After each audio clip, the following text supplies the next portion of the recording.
C'est le cri de détresse lancé sur les réseaux sociaux d'une jeune infirmière new-yorkaise. Nous avons complètement perdu le contrôle.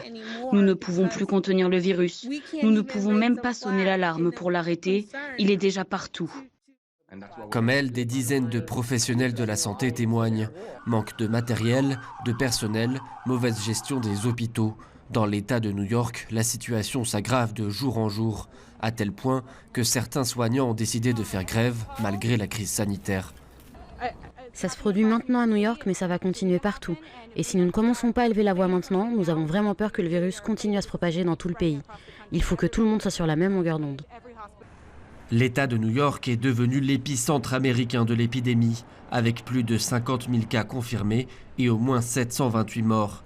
La ville qui ne dort jamais est vidée de ses habitants, tout comme la célèbre place Times Square. La population confinée, le gouverneur Andrew Cuomo tente de la rassurer en promettant de mettre les moyens pour les hôpitaux. Je suis ici pour protéger New York, c'est pour ça que je suis payé. Je dois trouver un moyen d'acquérir des appareils de ventilation respiratoire.